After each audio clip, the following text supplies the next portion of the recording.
Bonjour à toutes et à tous, aujourd'hui nouvelle vidéo où nous allons enfin tester le fameux fond de teint Hyaluronic Hydra Foundation de chez By Terry. Donc je sais, vous avez probablement vu déjà pas mal de vidéos sur ce fond de teint, peut-être que vous le connaissez déjà par cœur sans même l'avoir acheté, mais nous la différence dans cette vidéo c'est que nous allons tester Alicia et moi ce fond de teint, donc du coup vous allez avoir l'avis, un réel avis sur deux types de peau complètement différents. Et c'est ça qui est intéressant, pourquoi? Parce que ce fond de teint promet qu'il convient à tous les types de peau. Du coup, Alicia et moi allons bien prendre soin de le tester sur plusieurs heures pour se faire un réel avis. Donc j'ai une peau mixte, déshydratée, hyper fine, hyper sensible. Le fond de teint a tendance à me marquer toutes les zones de déshydratation, donc au niveau du contour de l'œil, au niveau du menton, au niveau des nasogéniens bien évidemment, ou alors il a tendance à ne pas tenir du tout sur ma peau. Trêve de blabla, je vais vous présenter rapidement ce fond de teint. Donc il se présente dans un petit flacon en verre. C'est un format de 30 ml et donc l'application se fera avec une petite pipette. Il coûte 54 €. C'est un budget, oui. C'est un fond de teint qui est donc hydratant parce qu'il contient de l'acide hyaluronique, tout comme, en fait c'est la gamme Hyaluronic Hydra machin. C'est voilà comme la poudre Hydra Powder, c'est comme la base, c'est exactement la même chose. Et c'est ce qu'on aime bien chez By Terry aussi, c'est qu'il y a aussi ce petit côté soin qui apporte un plus, même si j'ai quand même un doute que ça soigne la peau parce que ça reste du maquillage. Mais en tout cas, ça a l'avantage de pouvoir lui apporter un certain confort. Donc là, je vous dis vraiment toutes les promesses indiquées par ce fond de teint, donc hydratant, et il est également modulable. L'avantage, c'est que ce fond de teint contient un SPF 30, il est longue tenue, il est également vegan, donc dans les promesses également, il comble les rides et les ridules, et moi, c'est là où ce fond de teint, je l'attends au tournant, vous vous doutez. Il a aussi un fini mat et radieux. Il a des pigments auto-adaptatifs réflecteurs de lumière pour un effet lumineux instantané. Bon, ça c'est un peu le côté commercial, je pense. Hein. Voilà, et donc il apporte aussi du confort, ça donne un effet seconde peau, blablabli, blablabla, enfin vous voyez. Il a quand même pas mal de promesses, donc j'ai vraiment hâte de le tester. Moi je suis dans les sous-tons rosés, du coup j'ai pris une couleur qui se situe dans les C. N c'est neutre et W c'est doré.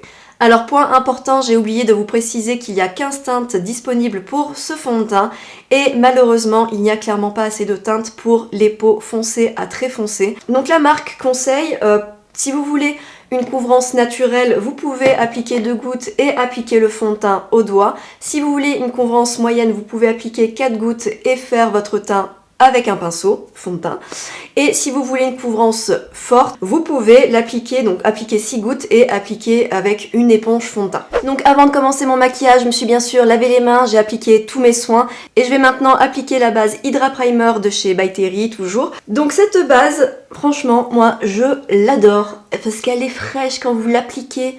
Elle est vraiment hyper agréable. Ensuite, au niveau du fond de teint, donc c'est là où on va voir si la couleur est bonne ou pas. J'ai un doute, j'ai un petit peu peur. Donc là, j'ai envie de tester la couvrance légère. N'oubliez pas de bien secouer ce fond de teint avant de l'utiliser. Donc là, je vais du coup juste mettre une petite goutte sur ma joue. Voilà. Alors la teinte, je suis contente parce qu'elle a l'air de matcher quand même avec mon cou. Donc ça, c'est plutôt rassurant parce que vu le prix du fond de teint, autant vous dire que j'avais très peur.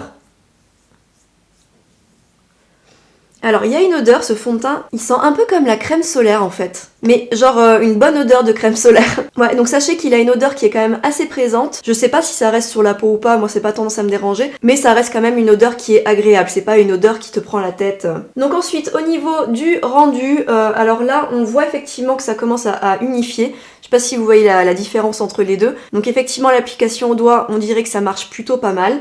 Mais bien sûr, hein, c'est évident, ça ne couvre pas hein, mes imperfections, là c'est pas possible. Je vais continuer maintenant au pinceau. Du coup, je vais essayer de me faire une couvrance plutôt moyenne. On verra si ça finit en couvrance haute, je ne sais pas du tout. Donc du coup là, je vais mettre 4 gouttes. Donc un pinceau fond de teint, voilà, et c'est parti. Donc là, je fais l'application fond de teint comme j'ai l'habitude de faire, donc c'est-à-dire que des fois je lisse et des fois je tourne mon pinceau. Bah écoutez, pour l'instant, ça m'a l'air pas mal. Moi en général quand il y a un fond de teint qui me couvre pas assez le visage, toutes mes imperfections avec le pinceau, du coup je passe avec une éponge fond de teint, c'est ce que je vais faire maintenant. Donc là j'ai ma Beauty Blender, humidifiée bien sûr, et tout de suite on sent que le travail va pas être pareil. Je pense que je vais peut-être préférer appliquer ce fond de teint avec l'éponge en fait. Voilà, donc là maintenant je vais apporter vraiment de la couvrance sur les zones où je sens qu'il y en a besoin. je vais en mettre un petit peu ici. Au final, je suis en train de partir en courance haute, mais j'essaye de pas en faire trop non plus. Hein. Ouais, j'ai vraiment du mal à couvrir ce bouton, je sais pas ce que vous en pensez, mais... Ouais, d'habitude, j'ai pas autant de mal à couvrir une petite imperfection. Ça m'embête. Ah, essayez d'appuyer un peu moins fort. Ouais, non, il se couvre pas. Alors, maintenant, premier ressenti avant de passer à l'anti-cerne. Donc, globalement, je trouve qu'il se met bien sur la peau, il adhère bien. Bon, bien sûr, il a migré dans mes nasogéniens, mais pas plus qu'un autre fond de teint en fait, pas plus, pas moins. Mais concrètement, il les a pas lissés. Hein. Mes intersourciliers, j'ai pas l'impression que ça les lisse plus que ça, qu'il y a un effet miracle. Hein. Mais sinon, globalement, je trouve qu'il a quand même un joli rendu. Il y a vraiment un aspect un petit peu velours de la peau que j'aime bien. Et on sent qu'il a pas besoin d'être beaucoup poudré en fait. Parce qu'il y a des fonds de teint qui collent plus ou moins, et surtout les fonds de teint hydratants normalement. Et celui-là, c'est pas le cas. Et on sent que du coup, il a besoin moins de poudre. Et c'est une bonne nouvelle parce que du coup, ça va éviter de marquer la peau justement.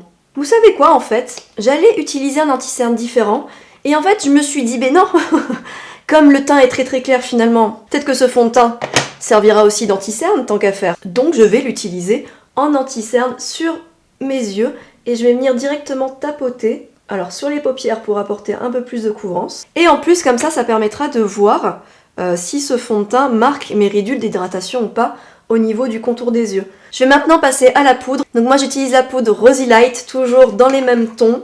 Donc là j'ai surtout insisté bien sûr sur la zone T. Alors maintenant mon avis avec la poudre. Alors déjà au niveau de mon nasogénien, ça va.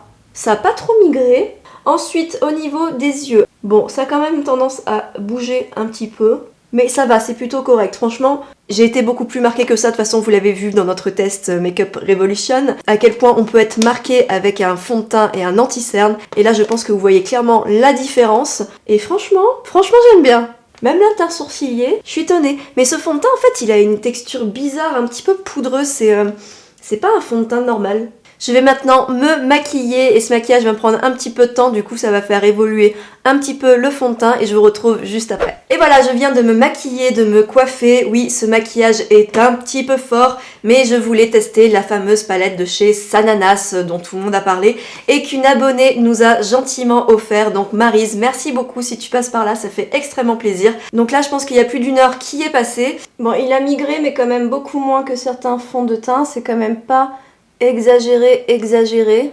Voilà, au niveau du dessous d'œil aussi ça va, je trouve que c'est pas trop.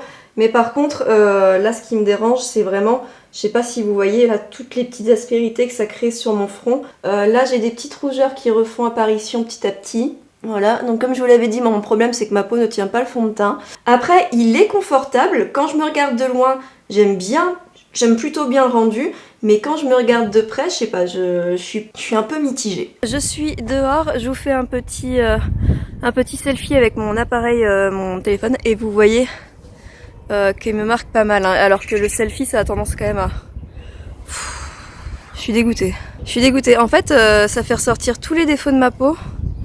Et c'est tout ce que je déteste, je suis vraiment blasée, j'ai l'impression d'avoir une peau de merde, ça m'énerve. Donc je vous retrouve dans plusieurs heures pour l'avis sur sa tenue et comment il vit dans le temps. Maintenant je laisse Alicia faire son test. Sachez que nous ne nous sommes pas du tout concertés, je ne lui ai pas dit mon avis pour ne pas l'influencer du tout. Donc autant elle sera ravie de ce fond de teint, autant elle aura le même avis que moi. Voilà, j'ai hâte de découvrir tout ça. C'est donc mon tour de tester ce fameux fond de teint de chez By Terry. Donc moi j'ai plutôt une peau qui est très différente de celle d'Emilie, c'est-à-dire que moi j'ai une peau sèche, à tendance déshydratée. C'est une peau dont je prends soin, donc quand je viens d'appliquer mes soins, ma peau réagit plutôt bien. Voilà, c'est une peau qui est sèche mais qui est bien entretenue, enfin j'espère. Donc je trouve que les promesses de ce fond de teint sont plutôt intéressantes pour mon type de peau, c'est-à-dire qu'il va apporter de l'hydratation. Donc c'est vraiment ce que je recherche dans un fond de teint. Donc là j'ai déjà appliqué tous mes soins et maintenant avant d'appliquer le fond de teint, je vais appliquer la base Hyaluronic Hydra Primer de chez By Terry toujours. Et je vais l'appliquer sur l'ensemble de mon visage, en fait de partout où je vais mettre le fond de teint. Et Emilie a pris la couleur Sensé Cool Fair, donc j'ai vu que c'était la plus claire dans les sous-tons rosés. Donc moi je reviens de vacances au Portugal, donc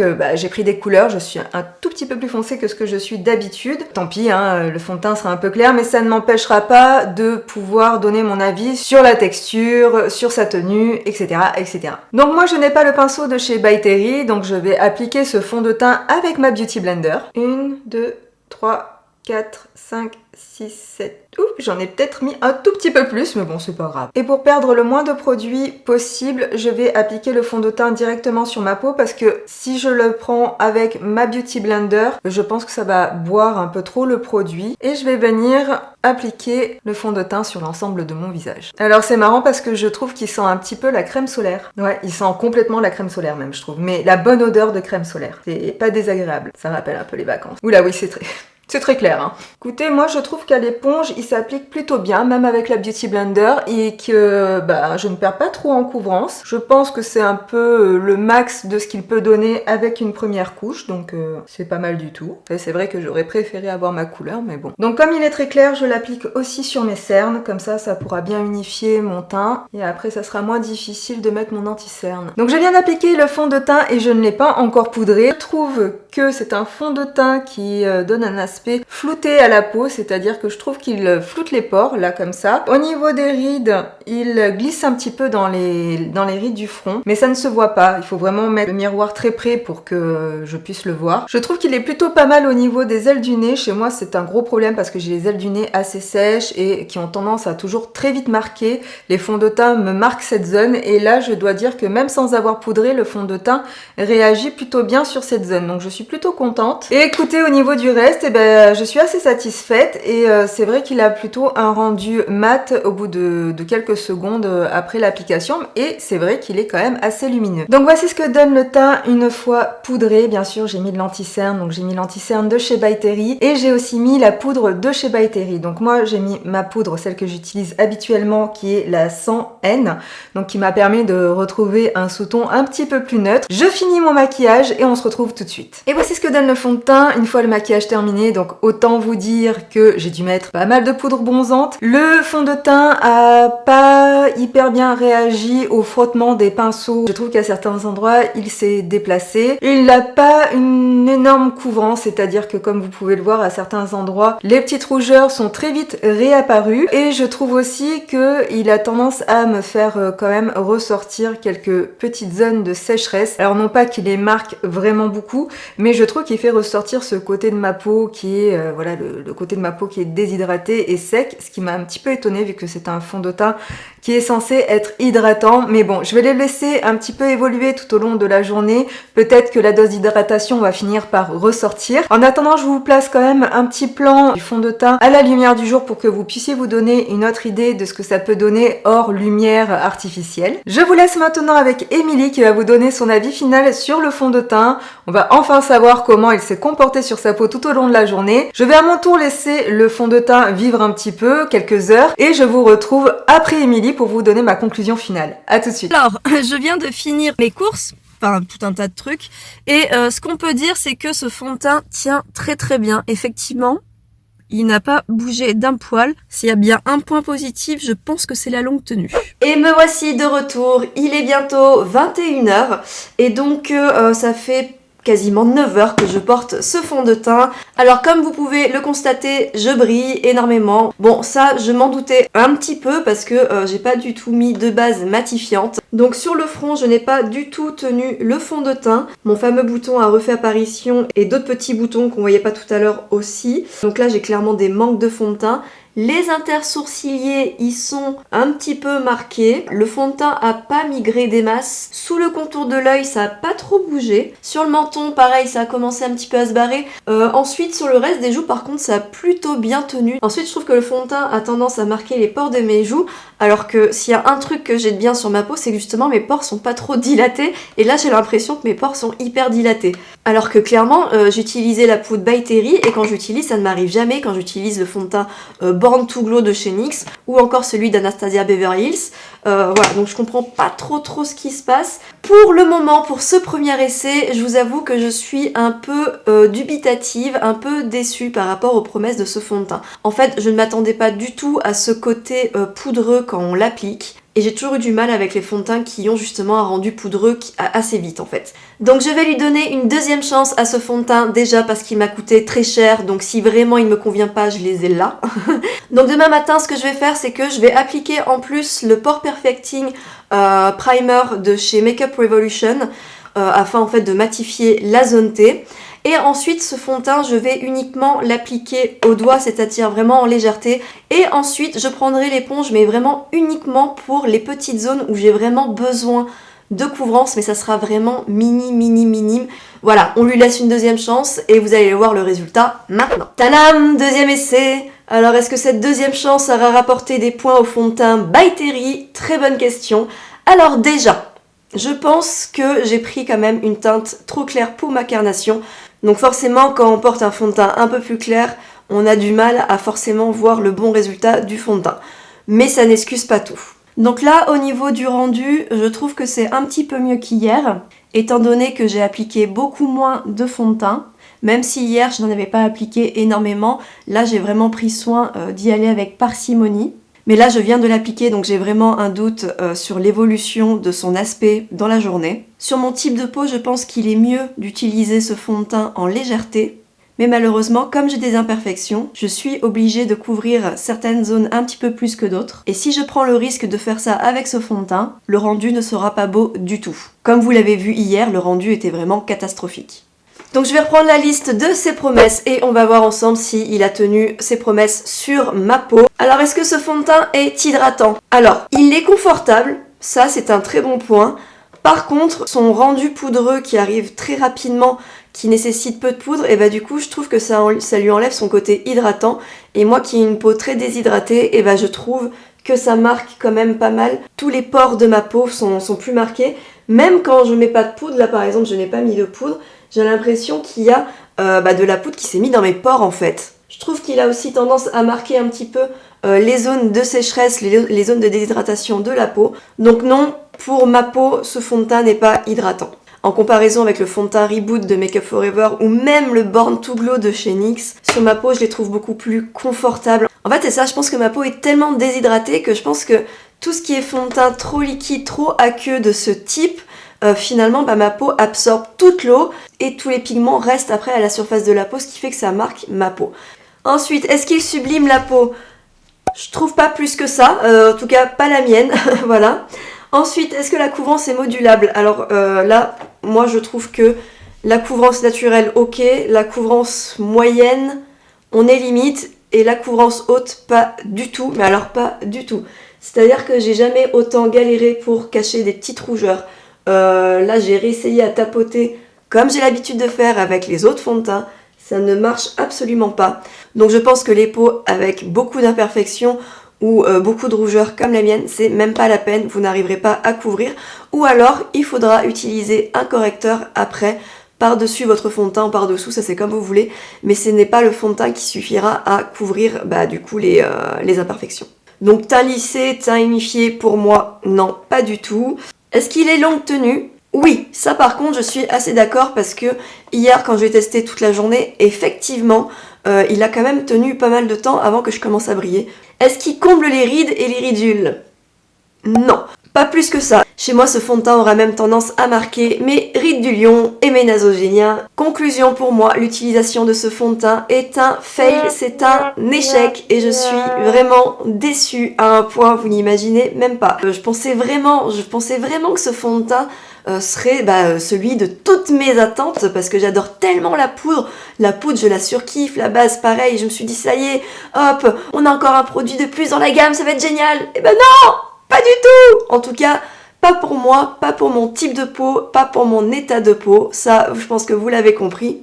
Si vous avez déjà une belle peau qui est assez bien unifiée, qui a besoin de peu de correction, je pense que ce fond de teint effectivement fera l'affaire. Par contre, si vous avez une peau comme la mienne avec pas mal de petits soucis à régler, forcément ce fond de teint ne fera pas du tout le job. En tout cas, pour ma part, c'est terminé et je vous laisse avec Alicia. Bye. Voilà, vous venez de voir la conclusion d'Emilie sur ce fond de teint. Alors il faut savoir une petite chose, mais moi quand j'ai fait le test ce matin de ce fond de teint, je ne savais pas du tout son avis. Elle a fait le test avant moi, elle n'a pas du tout voulu me dire elle ce qu'elle en pensait de ce fond de teint pour ne pas perturber mon jugement. On vient tout juste à peine d'en discuter. Nous sommes arrivés plus ou moins aux mêmes conclusions, mais je vais quand même vous détailler ce que moi j'en pense. Maintenant, on va voir ensemble si ce fond de teint tient toutes ses promesses. Donc Émilie, vous avez fait une petite liste concernant les promesses de ce fond de teint. Donc je l'ai sous les yeux et je vais détailler point par point mon avis par rapport à cette petite liste. Donc à chaque fois je vais mettre une note sur 10, comme ça peut-être que ça vous parlera un petit peu plus. En premier sur la liste venait l'hydratation. Alors l'hydratation, moi je mettrais surtout un 5 sur 10. Alors c'est très bizarre parce que ce fond de teint à certains endroits de mon visage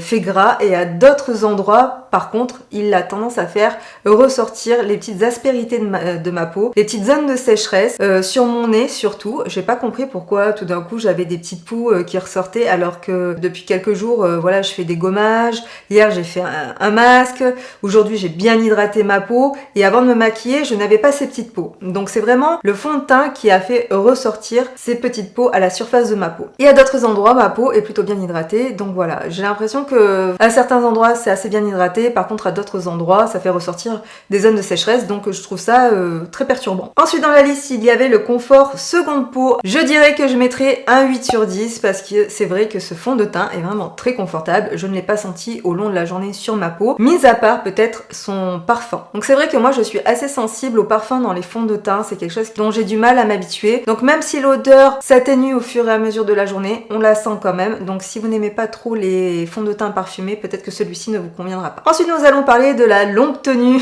et là je vais mettre plutôt un 5 sur 10. À certains endroits, encore une fois, ce fond de teint tient très bien. Par exemple sur mon menton, il a très bien tenu. Sur le front aussi. Après, tout ce qui est milieu du visage, ici, il a pas hyper bien tenu. Vous voyez, on voit les rougeurs. C'est comme s'il n'y avait plus de fond de teint à certains endroits sur mon visage. Donc je peux pas dire que ce fond de teint soit vraiment une très longue tenue. Ensuite, est-ce qu'il sublime la peau? Alors là, c'est très compliqué de donner une note, sachant que ce fond de teint n'a pas, ce n'est pas une bonne teinte pour moi. C'est Émilie qui l'a choisi, donc elle a choisi en rapport à sa couleur de peau. Maintenant, il aurait pu quand même très bien sublimer ma peau malgré tout. Ça ne me dérange pas, moi, d'être plus claire que ce que je suis habituellement. Vraiment, si le fond de teint était vraiment bien et qu'il m'avait éclairci mais qu'il m'avait sublimé ma peau, il n'y aurait pas eu de problème. Le problème, c'est que je trouve pas qu'il me sublime ma peau. Quand je vous ai montré à la lumière du jour, je venais tout juste de me maquiller et il ne sublimait pas du tout ma peau. Allez, je vais être gentille, je vais mettre un 4 sur 10. Ensuite, il y avait le teint unifié et lissé. Alors, à certains endroits, ce fond de teint, c'est vrai, il a tendance à lisser ma peau. Je parle surtout de cette zone-là, au niveau du front. Le fond de teint n'a pas du tout migré dans mes ridules. Je trouve même qu'il a plutôt tendance à me lisser le front, il n'y a pas de souci. Au niveau du menton, c'est plutôt pas mal. Mais après, comme je vous disais, le problème, c'est vraiment cette zone. Et sur cette zone, ça ne va pas du tout. Le fond de teint n'a pas unifié ma peau, il ne l'a pas lissé. Même si tout à l'heure il y avait un effet flouteur sur mes pores, c'est quelque chose que là maintenant je ne retrouve pas spécialement. Pour le teint unifié et lissé, ça dépend les zones, donc très difficile de mettre une note. Allez, je vais être sympa, je vais mettre un 6. Ensuite pour la couvrance, il est dit dans le descriptif de chez By Terry que la couvrance est modulable. Alors oui, mais jusqu'à un certain point. Disons qu'on peut avoir une couvrance de légère à moyenne, mais on n'arrivera jamais jusqu'à une couvrance totale, c'est pas possible. Surtout que, comme vous voyez moi sur mon visage, le fond de teint évolue pas forcément très bien sur ma peau. Donc la couvrance que j'avais au tout début du maquillage, quelques heures après, je ne la retrouve plus. Donc pour moi c'est plutôt une couvrance moyenne à légère. Voilà, c'est une couvrance effectivement qui est modulable, mais pas modulable plus. Et je trouve même qu'avec les heures qui passent, le fond de teint a plutôt tendance à devenir un petit peu transparent. Donc au niveau de la note, je mettrai un 6 sur 10. Comble les rides et les ridules. Alors je vais regarder ça tout de suite avec mon petit miroir. Comme je vous disais, sur mon front, le fond de teint est quand même parti dans les ridules, mais c'est pas le pire des fonds de teint que j'ai testé. Donc je dirais que dans les rides et les ridules, voilà, ça va plutôt bien. Par contre, sur le contour des yeux, je trouve qu'il réagit pas forcément hyper bien. Donc peut-être n'en mettez pas sur le contour des yeux. Moi je l'ai fait parce que je n'avais pas la bonne teinte, mais si vous avez la bonne teinte, peut-être éviter le contour des yeux et travailler qu'avec votre anti-cerne. Donc comble les rides et les ridules, je vais lui mettre un 7. Je trouve pas qu'il est comble, je trouve pas qu'il est marque, je trouve qu'il réagit normalement. Enfin, en tout cas, il réagit comme ce que j'attends d'un fond de teint en fait, juste ne pas marquer mes rides et mes ridules. Ensuite vient peut-être le point le plus touchy de cette liste. Convient à tous les types de peau. Alors ça, je suis pas d'accord du tout. Je trouve que de toute façon, un fond de teint, il ne peut pas convenir à tous les types de peau, c'est pas possible. C'est-à-dire qu'un fond de teint comme ça, il peut pas convenir par exemple à une peau acnéique. Je me pose la question, j'aimerais savoir si parmi vous, il y en a qui ont une peau acnéique et qui ont essayé ce fond de teint. Et si vous en êtes satisfaite, n'hésitez pas à nous laisser un commentaire parce que vraiment, je serais curieuse de savoir comment ce fond de teint réagit sur des boutons, sur une peau voilà qui est pas complètement lisse, qui a quelques problèmes en fait. Donc là, je ne peux pas donner une note parce qu'il aurait fallu que je l'essaye vraiment sur tous les types de peau pour pouvoir vraiment juger de ça. Et comme je ne l'ai pas fait, ben je vais pas donner de note parce que ça ne serait pas correct. Alors maintenant, concernant mon avis global sur ce fond de teint, teint par rapport à comment il a réagi sur ma peau tout au long de la journée. C'est un fond de teint qui a pas très bien évolué sur ma peau et je trouve que c'est un fond de teint dans lequel je n'investirai pas. Voilà, 52 € quand je vois le résultat. J'avoue que je suis un petit peu perturbée parce que je m'attendais à beaucoup mieux. Forcément, quand on annonce un prix pareil, on s'attend vraiment à un truc super révolutionnaire au niveau du teint. Et même si j'adore tous les autres produits de chez By Terry, c'est vrai que là, le fond de teint m'a vraiment déçue. Comme on vient d'en discuter avec Émilie, de ce que j'ai compris, elle n'est pas satisfaite. Moi non plus, nous avons deux types de peau différentes, donc il aurait pu au moins convenir à l'une des deux, et ce n'est pas le cas. La chose qui me choque le plus, moi, avec ce fond de teint, c'est vraiment les pigments qui restent à la surface de la peau. Alors je sais que je n'ai pas la bonne couleur, et j'aurais vraiment aimé le tester avec la bonne couleur pour voir si j'avais quand même cet effet-là, mais autant vous dire qu'à 52 € le fond de teint, et vu l'avis que j'en ai aujourd'hui, je pense pas que j'irai investir pour choisir une autre teinte et voir si ça me convient mieux. Je pense que la marque a voulu peut-être trop en faire pour ce fond de teint. Ils ont voulu mettre un SPF, ils ont voulu que ce soit hydratant, mais en même temps il a un côté poudreux qui fait que j'ai l'impression que toutes ces matières n'arrivent pas bien à se mélanger entre elles, et moi sur ma peau ça se ressent énormément. C'est comme si on avait mélangé une huile avec de la poudre, et moi c'est pas du tout ce qui me convient en termes de fond de teint. Alors avec Émilie on n'a pas trouvé de conseils par rapport à ce fond de teint. Est-ce qu'il faut le poudrer? Est-ce qu'il faut pas le poudrer? Moi en tout cas ce que j'ai ressenti c'est qu'il fallait le poudrer, donc c'est ce que j'ai fait. Je n'ai pas mis énormément de poudre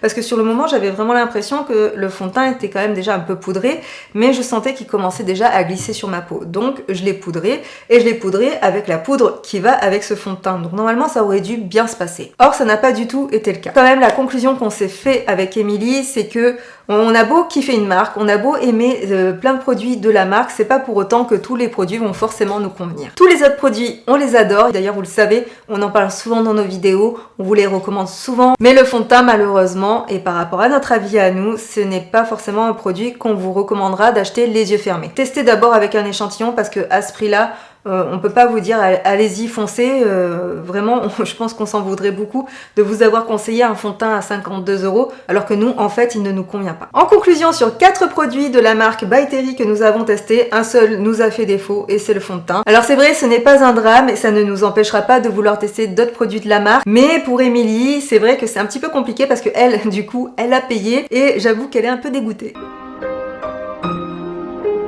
Si vous aussi vous avez testé ce fond de teint, n'hésitez pas à nous laisser votre avis dans les commentaires, ça nous intéresse beaucoup. Si vous avez aimé cette vidéo, n'hésitez pas à la liker, n'hésitez pas aussi à la partager, ça nous permet de gagner en visibilité et ça récompense un petit peu notre travail. Il est temps pour moi maintenant de vous dire au revoir, je vous fais d'énormes bisous et je vous dis à très bientôt sur Face to Face. Bye bye!